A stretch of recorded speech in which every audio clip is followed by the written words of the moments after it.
Buenas noches a todos, muchas gracias por asistir a mi charla. El día de hoy, pues,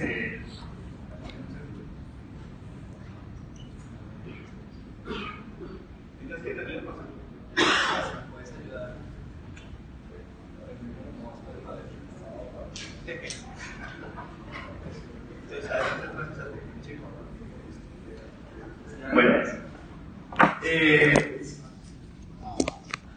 bueno, para empezar, pues me quiero presentar. Mi nombre es Carlos Daniel Sánchez.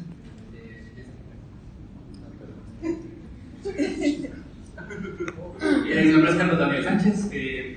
Yo soy desarrollador de software, llevo más o menos desde el 2011 en este cuento, más o menos en el 2013.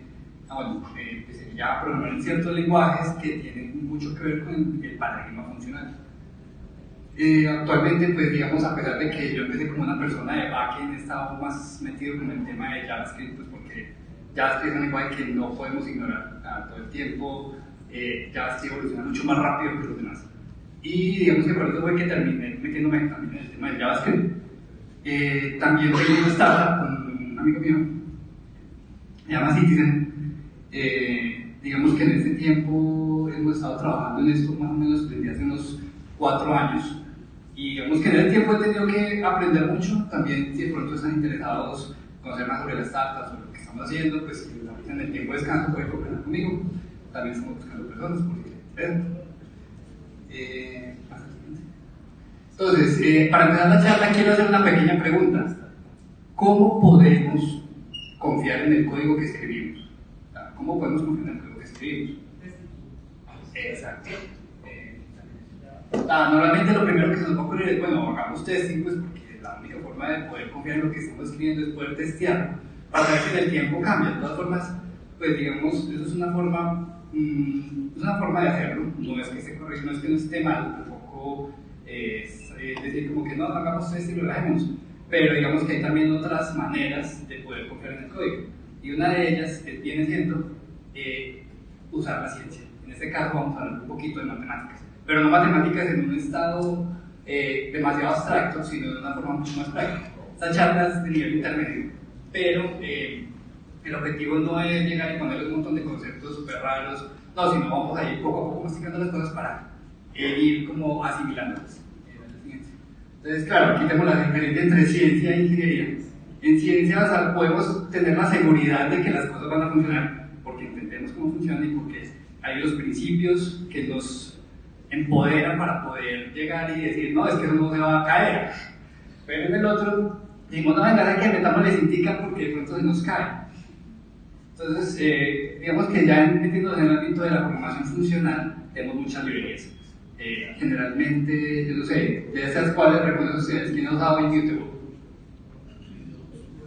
Redux, Lodash, RAM. No. Bueno, digamos que generalmente cuando hablamos de programación funcional, entonces decimos, no, esas librerías que son de programación funcional. Listo. Pero ¿qué sucede? La programación funcional no solamente trata sobre listas y recursión. O sea, siempre que estamos en la universidad, haciendo algún curso de programación, dicen, no, vos tenés una función y haces programación recursiva y la programación recursiva entonces al hacer programación recursiva estás haciendo programación funcional. Pues sí, pero eso no es lo único que existe. Entonces, ¿cuál es el camino que normalmente seguimos cuando estamos aprendiendo programación funcional?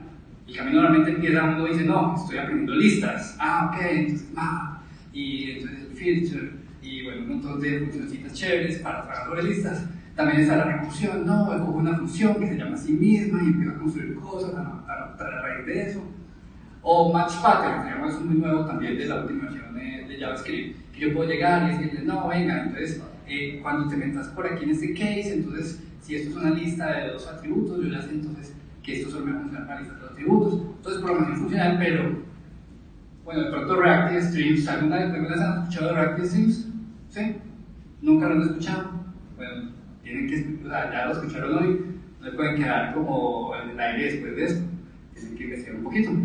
Reactive Streams es como para poder procesar poco a poco las cosas, pero bueno, igual es un tema muy extenso, habrán charlas que puedan hablar de eso. Pero entonces, bueno, ¿cuál es el siguiente paso? O sea, ya conocemos sobre listas, ya conocemos sobre recursión, ya conocemos sobre esto, pero ¿qué es lo que nos sigue?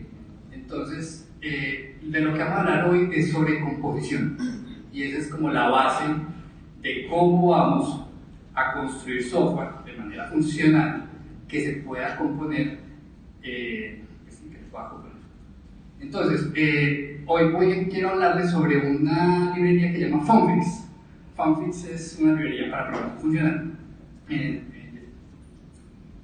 Y básicamente es una librería que implementa varias clases y tipos de datos que están enfocados a programación funcional, pero está obviamente basado pues, o inspirado en librerías que existen de escala, pues, como les comenté al principio, la mayoría de mi experiencia de programación funcional es en escala. Pero obviamente no es la única librería que existe para hacer este tipo de cosas que les voy a enseñar hoy. Existen muchas librerías, esta no es la única, tampoco estoy diciendo que sea la mejor, pero tiene una ventaja y es que la documentación es muy buena.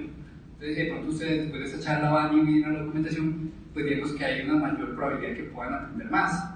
Hay librerías que también son muy chéveres, algunas no implementan todo, sino que implementan solo unos pedacitos, y ya uno puede ir cogiendo como las cosas que más le agradan de lo que vamos a ver ahorita. Ahora sí, entonces, esta charla la estoy dividiendo, en este momento llevamos el 20%. Tenemos otro, cuando vayamos en el 80% habremos terminado estas tres cosas que hay aquí. Entonces, primero vamos a hablar sobre disyunciones, después vamos a hablar sobre ejecuciones y después vamos a hablar un poquito sobre efectos. Entonces, para empezar, vamos a hablar primero qué es una disyunción. ¿Algunos de nosotros escuchamos esa palabra? ¿Les suena como algo parecido? ¿Sí? Digamos, yo creo que en el colegio todos alguna vez escucharon una palabra parecida, ¿no? Que las funciones disyuntivas y que no sé qué. Bueno, la definición de disyunción es la siguiente. La definición de disyunción es algo que relaciona dos distintas alternativas. O sea, una disyunción, viéndolo como aquí con bolitas, es como decir, bueno, yo tengo algo que me puede explicar dos cosas a la vez. ¿Sí? ¿Es claro? De pronto alguien quedó como pensativo con eso. En realidad es un concepto demasiado sencillo. Listo. Eso es una disyunción. La primera disyunción que quiero explicar es una disyunción que le vamos a llamar option. Option es una disyunción. Ahora, yo no sé de pronto si todos tienen bases como de diagramación. Esto viene siendo como una especie de diagramita como de herencia, en el cual tenemos el option de A, de un tipo A, y de ahí se desprenden dos como clases que vendrían siendo un known y un some. Ahora, ¿esto qué significa? Eso significa que some es un tipo de option y known es un tipo de option, ¿cierto? Como para ver pronto si no tengan ese contexto. Ahora, ¿para qué nos sirve el option? El option se enfoca en resolver un pequeño problema que yo creo que todos han tenido alguna vez en su vida, y es que uno de pronto trata de acceder a una variable que por alguna razón su papá está nulo o está indefinido. Entonces uno trata de acceder a una función o un atributo y no existe. Ese es el problema que el option trata como de atacar. Entonces, ya viéndolo un poco más en la definición, tenemos una option de tipo, eso sería un número, ¿cierto? Un sum de 4. El sum de 4 básicamente no va a estar vacío y su referencia va a ser 4. Y tenemos un known. El known va a estar vacío y su referencia va a ser nulo. Ahora, de pronto uno dice, ve, sí, está muy sencillo. Pero también uno puede de pronto comentar burradas como decir, no, voy a crear un sum de un nulo. Se supone que el option está ahí para prevenirme acceder a los nulos cuando no quiero acceder a un nulo. Entonces, digamos que esta forma de arriba es como decir, vos puedes, pero, o sea, vos no deberías, pero lo estás haciendo, o sea, es como romper una pequeña ley. Entonces, cuando queramos definir un tipo de dato de estos, lo que debemos definir es directamente desde el papá. Entonces, yo tengo un option de, y este of, se encarga de redirigírmelo hacia donde tenga que ser. Si es un nulo, se va a ir hacia el no, y si es un dato, pues se va a ir hacia el sum. Ahora, este man está hablando en chino, ¿cierto? Es como, bueno, ¿yo esto para qué? Bueno, vamos a hacer un pequeño ejercicio. Esto es matemáticas, es muy común. Es un ejercicio como con otra cosa que sí conozcamos. Entonces, los opcionales se parecen un poquito como si fuera una lista de un solo elemento. Entonces, la lista de un solo elemento, si yo quiero operar sobre la lista de un solo elemento, pues digamos que si tengo una lista de elementos, le digo map. Aquí tenemos una rows function que simplemente me suma un 1 a ese elemento y ya. ¿Cierto? Yo estoy operando sobre el elemento que está dentro de la lista. Pero ¿qué sucede si la lista está vacía? Pues no va a operar nada. Entonces yo puedo poner un map de lo que sea de una lista vacía y eso jamás va a entrar por ahí. ¿Cierto? Entonces eso es como el ejemplo como para poder asimilar a lo que nos sirve. Ahora, también hay otra cosa que es muy común que se llama un flat map. ¿Alguna vez han escuchado el flat map? Listo. El map sí lo conocen la mayoría, ¿cierto? El map lo que hace es que recorre la lista y me opera algo sobre la lista. El flat map es como parecido, pero entonces aquí entra como, bueno, o sea, tuvo que haber alguien muy desparchado que se le ocurriera que si yo tengo un map y opero algo, pero devuelvo una lista del resultado de la operación, pues, o sea, ¿yo para qué quiero hacer eso? Pero entonces me quedaría una lista de un elemento. Uno dice, uy, no, pero ¿qué? Bueno, entonces el flat map es cuando entra ahí, porque el flat map lo que hace es que me saca ese elemento de esa lista interna, aplanándomelo. O sea, flat en inglés se traduce como aplanar. Y de esa forma yo ya quedo con el elemento en vez de quedar con la lista del elemento. Entonces ahí es como, bueno, ¿eso para qué? Pero ahora vamos a empezar a ver para qué. Entonces, ¿qué más puedo hacer yo con un option? Con el option yo puedo llegar y tener, bueno, digamos aquí tenemos una edad, entonces un option of 17. Y como estamos haciendo el símil entre una lista y un elemento, decimos, no, la edad 1 map, una función que me suma un número más. Entonces queda un h2. Entonces, h1, bueno, h1, queda con el 17 internamente y el h2 queda con el 18 internamente. Ah, bacán. Ahora, creamos una función que se va a llamar getCard y el getCard lo que va a hacer es que va a coger un número que le llegue y va a mirar si es menor que 18 me va a retornar un no, pero si es mayor que 18 o igual a 18 va a retornar una cosa, un sum de algo. Entonces yo puedo operar cada una de las edades con el flat map y esa función. Entonces, ¿qué sucede? Como la función me está retornando un option de otra cosa, es como si me estuviera retornando, en el ejemplo de las listas, una lista de otra cosa. ¿Hasta ahí vamos bien? Están como todavía asimilando, vamos más o menos. ¿Qué sucede? En este caso, el primer flat map me está aplanando ese option porque sería un option dentro de otro option si fuera solo un map. Con el flat map solo me va a quedar un option, no un option de un option. Opero sobre el primero y opero sobre el segundo. Entonces, el without card va a quedar como un qué, va a quedar como un no. En cambio, el otro va a quedar como un sum de lo que devuelve la función de arriba que card. Entonces, digamos que va ok. Bueno, tengo como listas, puedo empezar a operar sobre ellas, voy construyendo como los pequeños módulos con los cuales uno va a poder hacer cosas más interesantes. Ahora, como les decía ahorita, al principio, uno puede hacer burradas como un sum de null, ¿sí o qué? Si yo llego y opero, por ejemplo, con este map, y esto me devuelve un nulo por alguna razón, pues hay que tener cuidado porque entonces no estoy utilizando el map correctamente y voy a terminar teniendo nulos eventualmente. Entonces es una cosa que de pronto hay que tener cuidado. Listo. Ahora, muy bacano, listo, ya sé cómo operar con cosas dentro de los options y toda esa cosa, pero oigan, yo quiero hacer cosas más interesantes. Entonces ahí es cuando entra el tema de la composición, que es de lo que vamos a hablar. Entonces la composición, aquí cómo funciona, yo tengo la clase option tiene una función que se llama map2. El map2 lo que hace es que recibe dos options, ¿cierto? Y si esos dos options existen, entonces va a operar sobre lo que hay internamente dentro de la función de resultado. Es decir, yo tengo aquí un h1, h1, h2, y si los dos existen, o sea, ninguno de los dos es no, entonces puedo operar. Entonces con eso me voy a evitar una cantidad de ifs para saber si una cosa existe o no. Y de esa forma, pues en ese caso, listo, yo llego, pero hago una suma y divido por 2 y me da un resultado que es 17.5. Ahora, en el caso de los carros de ahorita, yo tengo un with car, without car. Entonces, ¿qué sucede? Como el without car no existe, o sea, tienes un no, significa que esa función no va a estar completa. Y como no va a estar completa, él no va a operar sobre lo que hay dentro.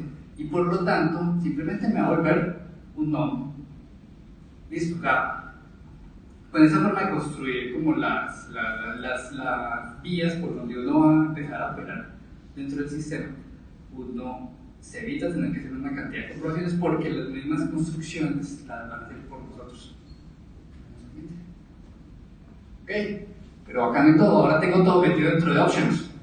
¿Cómo carajos voy a sacar las cosas dentro de los options? Entonces, para sacar las cosas, tenemos que hay una familia como de funciones para poder sacar esos valores que están internos. Y entre el primero de ellos es get or else. Ahora, ¿qué se imaginan que hace get or else? Exacto. O sea, existe. Ah, listo, sáquemelo. Pero no existe. Entonces yo por defecto te voy a dar una cosa para que puedas sacarlo. Entonces con eso también, vean que me estoy evitando esos if de 3 renglones para poder saber, ah, esto existe. Y si no existe, entonces devuélveme otra cosa. ¿Sí? También tenemos otra función que llama fold. Fold es como, tiene la idea como de abrir, como cuando yo abro una caja, una cosa así. Entonces en el fold, el primer elemento es como cuando no hay nada. Pues aquí tenemos como una mini funcióncita, cuando no hay nada. Y el segundo elemento es cuando hay algo. Entonces es muy similar al que solamente que como de una voz. Ahora obviamente estas funciones tienen que retornar algo preferiblemente del mismo tipo de datos, ¿cierto? Porque no queremos tampoco estar mezclando tipos de datos, aunque ya es un lenguaje dinámico, pues no es que no se pueda, se podría, pero deberíamos procurar mantener siempre el mismo tipo de datos. Y por último, pues como sabemos de que igual tenemos que tener compatibilidad de pronto con otras librerías o con otras partes del software, pues también existe un or null o undefined. Entonces, vemos que ahí están como esas funciones de allá. Ahora, para recapitular, los options, digamos que es como el nombre, ese lo heredaron de Scala, Scala se llama así option, pero no es como el único nombre. Ahora, esto hay otras librerías que en vez de option lo llaman maybe, en vez de some lo llaman just, y en vez de no lo llaman nothing. Entonces, digamos que aunque los nombres sean un poquito diferentes, el funcionamiento es el mismo. Entonces, si de pronto ven alguna vez alguna librería con estos nombres, pues ya saben cómo funcionan. Muy sencillo. Hay unos links interesantes que los pueden ver después. Entonces, hasta ahí cómo vamos, cómo lo ven. Sí, suave. No está pues como enredadito, pero tampoco como una cosa del otro mundo. Ahora, vamos al siguiente. Siguiente es el try. ¿Qué se imaginan que es? Excepciones, ¿cierto? Entonces vamos a hablar un poquito de excepciones. Ahora, ¿qué problema resuelve el try? Ahora, a ver, el try va a funcionar de la misma manera. O sea, tenemos una clase padre que se llama try. Tenemos dos clases hijas que es failure y success. Entonces, el success es porque funcionó, el failure es porque falló, y el try es el que se encarga de como agrupar datos porque es una distinción. Ahora, ¿qué problema resolvemos? Resolvemos un problema y es que yo no puedo encadenar funciones que devuelvan excepciones sin tener que escribir una cantidad exageradísima de código. Yo creo que si algunos de los llegaron a intentar, no, yo voy a llenar todo esto de triggers para que nunca me falle. Lo dicho, o sea, si lo lograron, bacán, pero nadie les va a entender el código dentro de 3 meses o algo así. Ahora, los básicos. Tenemos una clase de success, ¿cierto? La cosa fue bien. Tenemos una clase failure que la puedo meter con algo que no es una excepción. Pues no puede ser una excepción, pero no necesariamente tiene que ser una excepción. Y digamos que hasta ahí está como normal, ¿cierto? Entonces, ahí hay como una especie de ejemplo hipotético de que si yo quisiera acceder a una base de datos, si quiero hacer una consulta, y esa consulta por alguna razón falla, pues digamos, si yo lo fuera a hacer normal, sin una cosa de esas, tendría que utilizar un try catch por cada consulta. Pero, haciéndolo con el try, yo puedo llegar y encapsular esas consultas dentro de este objeto try, en vez del try catch, que es con T minúscula, es con T mayúscula. Y lo que hago es que yo llego, abro una conexión de la base de datos, hago 1, 2, 3 consultas, que tienen la posibilidad de fallar, y finalmente cierro eso. Ahora, ¿qué sucede? Si alguna de esas falla, pues falló ya, no me falta una excepción ni nada. Lo que va a hacer es simplemente como guardarme el valor por allá y listo. Como ven, pues no tiene nada del otro mundo, se parece muchísimo a la opción. De hecho, como no tiene funciones, pues van a tener muchas cosas parecidas. Es más bien. ¿Y qué operaciones podemos hacer con ellas? Las mismas que con otras. Podemos llegar y decir, no, yo quiero un map tree. Y si cojo esos 3 resultados y ninguno de los 3 resultados falló, entonces voy a operar sobre esos 3 resultados porque fueron exitosos. Pero si alguno de esos falló, pues entonces yo simplemente me voy a decir cuál falló, por qué falló, y ya, pues no voy a operar nada de esto, no tengo que ponerme a hacer comprobaciones de nada porque uno asume que es lo que esté dentro es porque ya está bueno.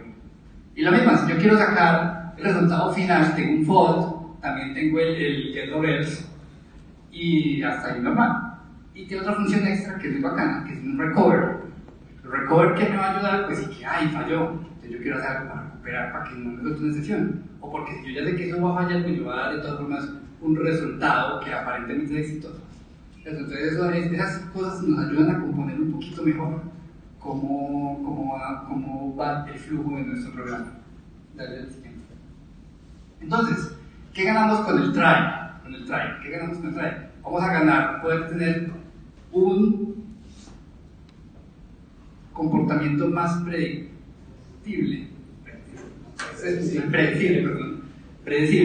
de cómo debe fluir el flujo del programa. Bueno, es redundante, pero ¿cómo debe ir el flujo del programa? El flujo del programa va a ir sin estar soltando excepciones, porque pues digamos que una cosa que uno va aprendiendo a medida que hace programación funcional es como que las excepciones lo que hacen es que nos complican más la vida en vez de ayudarnos. Listo, hasta ahí va el try. Suave, ¿cierto? Se parece mucho al option, muy similar, casi que es lo mismo. Pero digamos, ahora vamos a mirar el último de esa tabla, que es el iter. ¿Qué problema trata de resolver el iter? Bueno, el iter, ¿qué tiene primero? Tiene un lado izquierdo y un lado derecho. O sea, es una cosa un poco más general. ¿Y qué problema trata de resolver? Pues yo poder describir de esta misma manera el camino feliz de mi programa, sin tampoco olvidar por dónde va el camino triste o el camino no feliz de mi programa. ¿Verdad? Yo quiero poder saber que el programa va bien y cuando vaya mal, pues tampoco me voy a olvidar, sino que una vez programo algo que tome en cuenta eso. Entonces, lo básico, tenemos un lado derecho, tenemos un lado izquierdo. El lado derecho va a ser el lado feliz y el lado izquierdo va a ser el no feliz. ¿Qué sucede si yo opero con map el lado feliz? Va a operar. O sea, yo tengo el drive 10 y si opero con ese map, pues me le va a sumar 1 y va a quedar 11. Pero ¿qué sucede si el lado izquierdo, bueno, no es por los frutos, no importa, eso es como una convención, no es porque simplemente una convención como general, tenían que escoger un lado. Entonces, el lado no feliz, si yo trato de operar el lado izquierdo con el map, no me lo va a operar. ¿Por qué? Porque el map solamente va a operar sobre el camino que se supone que es el que va bien. Así como en el option, yo operaba con el map solo cuando no existía, y así como en el try, cuando yo operaba con map, es porque se supone que no falló. Ahora, ¿qué puedo operarlo con esto? Pues, o sea, aquí les voy a dar otra repetición de lo mismo que vimos en las otras pasadas. Lo mismo, tengo una función que revisa la edad, si es menor que 18, entonces me dice que no puede, y si es mayor que 18 o igual a 18, entonces pueden beberse una cerveza. O también yo puedo llegar y tener un login, por ejemplo, ya tener login, una función de login que me reciba el usuario y el password, y que yo llegue y vaya y busque, pues obviamente es una simplificación, nunca tengan el password así sin primero buscarlo. Y si va bien, entonces devuelvo al usuario, y si no, me dice invalidado, ¿cierto? El lado izquierdo. Como una forma, yo tengo funcioncitas pequeñas que me devuelven ya sea el lado derecho o el lado izquierdo. Y ya, entonces, ok, entonces cojo la función login, le mando a un usuario una clave. Si el usuario existe, o sea, lo estoy asumiendo una vez que eso funcionó, o sea, el lado derecho existe, entonces chequee esa edad y finalmente sáquenlo. Entonces, si el lado izquierdo, o sea, el lado izquierdo puede fallar de dos formas, ya sea que el login está malo o que la edad es menor que 18 años. Y si eso sucede, entonces vea el error y cuál es el mensaje del error. O si o sea, finalmente se obtuvo la cerveza, entonces dice, hey, you got this. Suave. ¿Sí o no? Está muy bacano, me parece. De todas formas, como ven, es una cosa muy sencilla. Ahora sí. Entonces, como para resumir, ¿no? Cada tipo de disyunción tiene una utilidad y depende del contexto en el que la queramos usar. Entonces, en el contexto de los nulos o los undefined, pues vamos a tratar de usar un option. En el contexto de las excepciones, vamos a querer utilizar un try.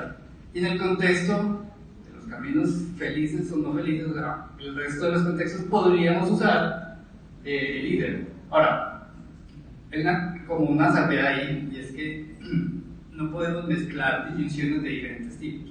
O sea, si yo llego y empiezo a mezclar options con tries, con iters, eso también se puede empezar a complicar. tampoco podemos decir de que esto es la panacea, ¿no? También tiene sus peligros de que uno, por querer hacerla bien, termine haciéndola mal. Entonces ya es como de perspicacia, de saber cuándo usarlas. Ahora, hasta aquí vamos con las deducciones. ¿Cómo la ven? Más o menos. Chévere. Listo, ahora vamos a hablar un poquito sobre las ejecuciones. La primera de las ejecuciones que vamos a ver son dos.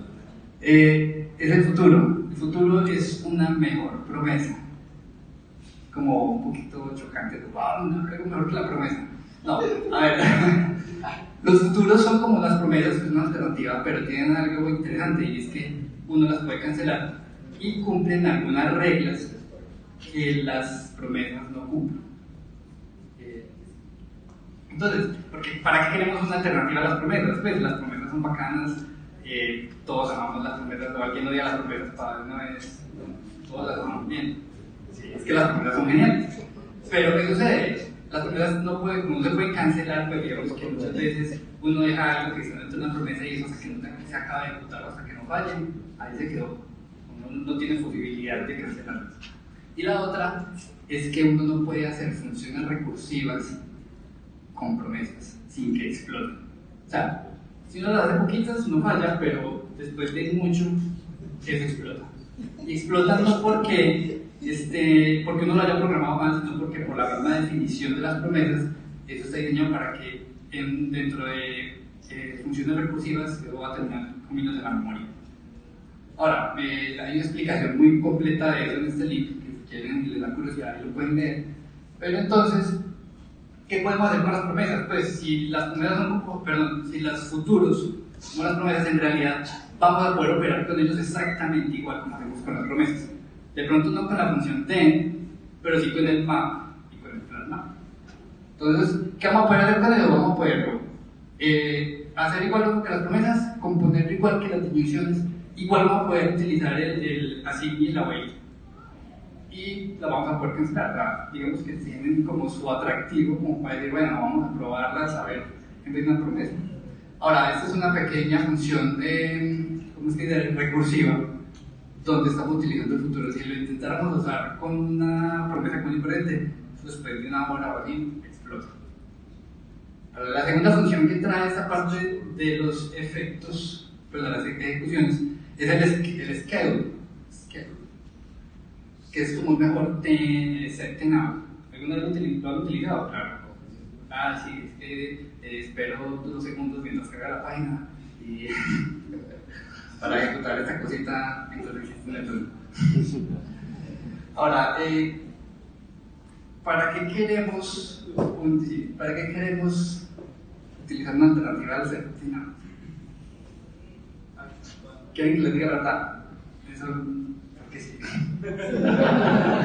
No, la verdad es que eso tiene una ventajita. Tiene una ventajita, es que digamos es un poquito más flexible porque te va a permitir a vos tener como un API más bonito. O sea, yo puedo poner una duración en escribir, quiero una duración de 2 segundos, en vez de tener que llegar y poner ir a una calculadora o al Google y poner, venga, 60 por 24 y así para poder obtener los segundos. Pero digamos que tiene una API más chévere, entonces esa sería como la única cosa por la cual yo no la quiero utilizar. O sea, aceptaba la ciudad. ¿Cómo? O sea, aceptaba Sí, porque vos tenés que decirles que unidad, vos pones el número, por ejemplo, pones un 5, pero vos le decís esto es un milisegundos, o estos son horas. Pues es como es una API chévere, es lo único que tiene como. Y bueno, eso hasta ahí la parte de las ecuaciones. ¿Cómo vamos? Está interesante.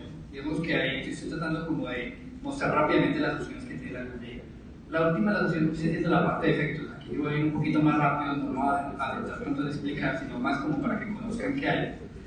Pero para eso tengo que hablar de dos conceptos. La primera es qué es un efecto. Esto lo van a escuchar mucho cuando empiecen a entrarse en el mundo de la programación funcional, porque todo el mundo habla sobre los efectos. Básicamente un efecto es algo que cambia un estado. O sea, cuando yo cambio el estado de una variable, ahí estoy generando un efecto. Cuando estoy cambiando, por ejemplo, lo que estoy imprimiendo en la pantalla, estoy generando un efecto. Y digamos que eso me parece como que, bueno, entonces todo es un efecto. Pues sí, todo lo que hacemos en software es como un efecto.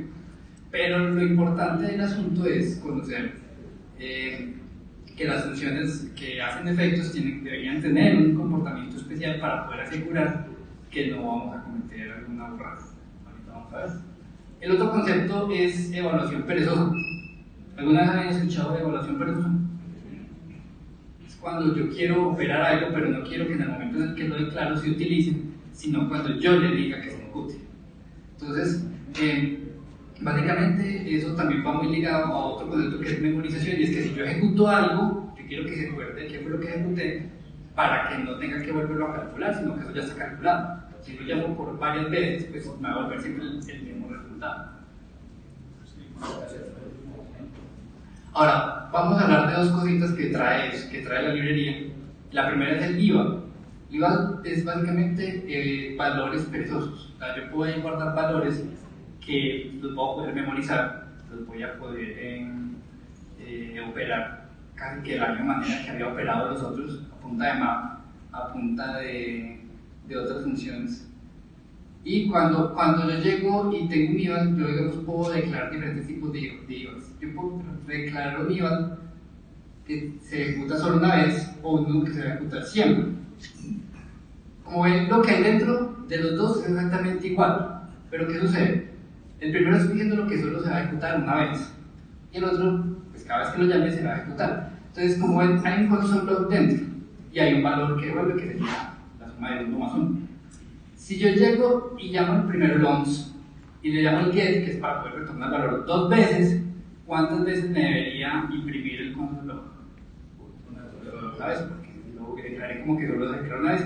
Pero ¿qué me debe devolver de las 2 veces?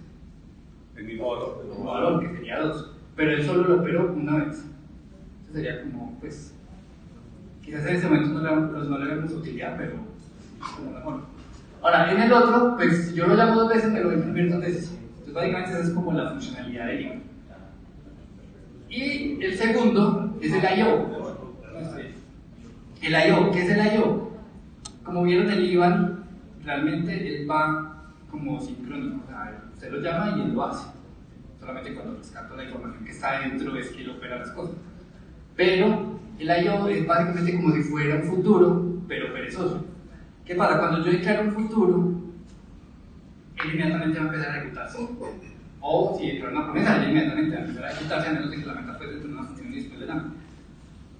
Lo que busca el I/O es evitar esa ejecución hasta el momento en el que yo le diga ejecútese. ¿Y yo para qué quiero hacer eso? Porque eso me permite a mí empezar a hacer la composición de lo que yo quiera hacer, y solamente hasta que todo esté completo, hasta que yo considere necesario, puedo empezar la ejecución.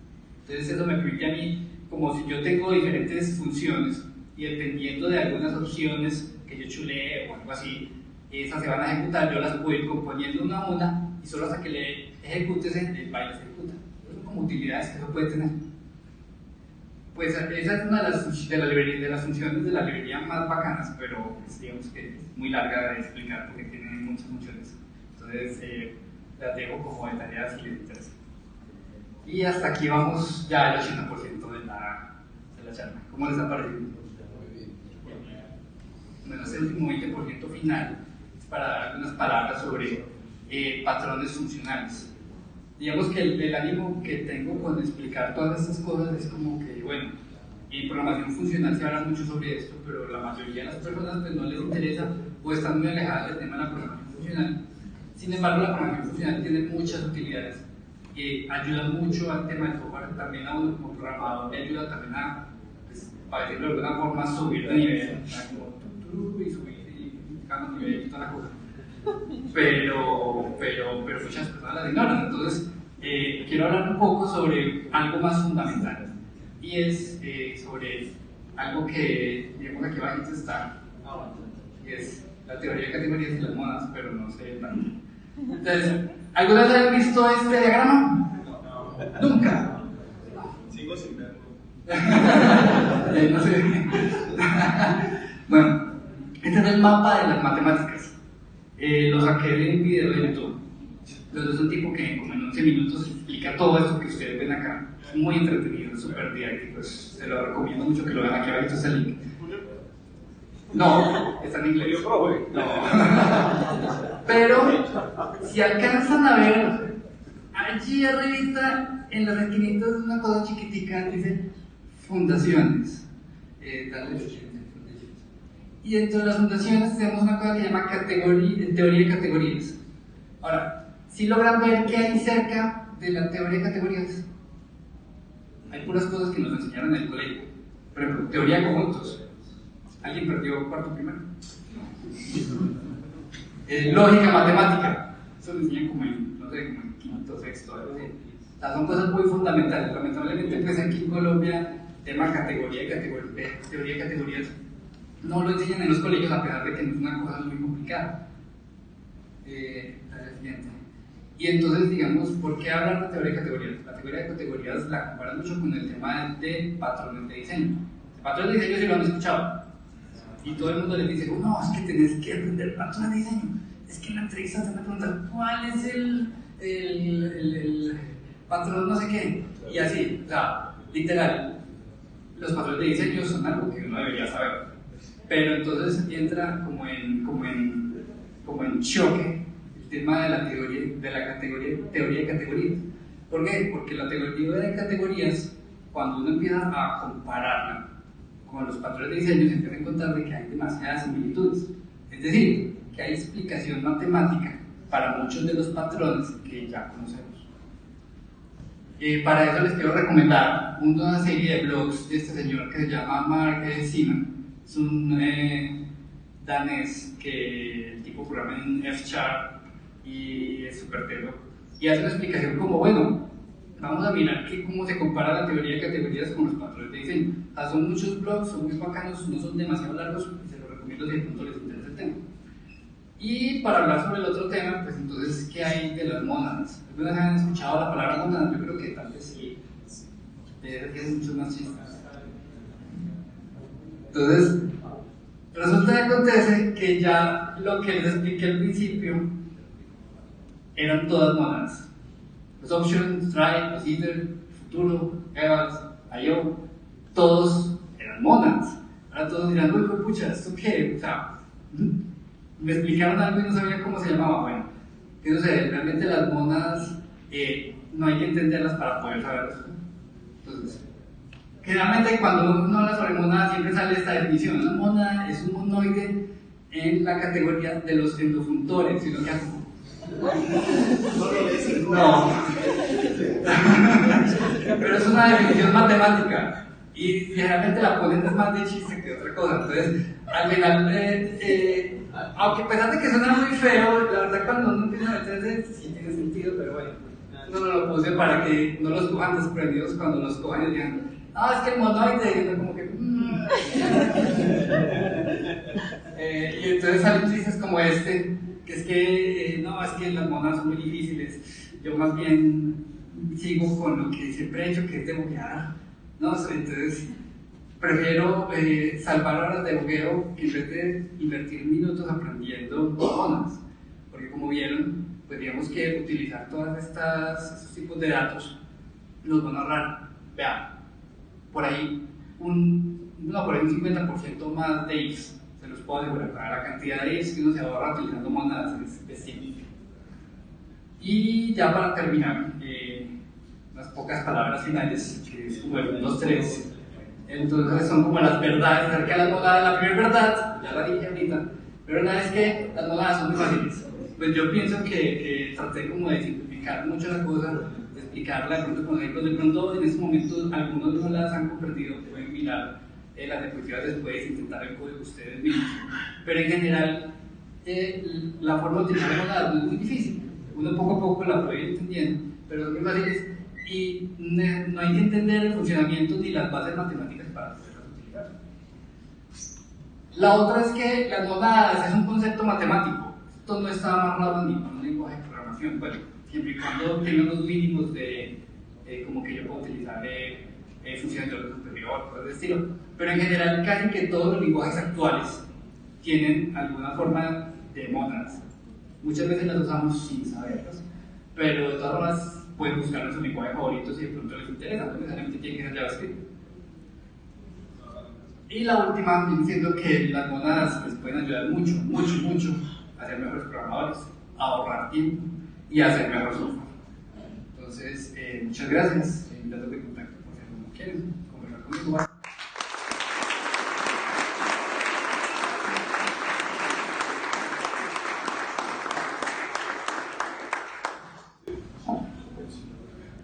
Bueno, al principio había una invitación muy buena por si quieren hablar con él ahora comiendo empanadas y aprender todo eso en Citizen. Y tiempo de empanadas, 15 minuticos juiciosos con el tiempo, por favor, y volvemos a entrar. Y gracias.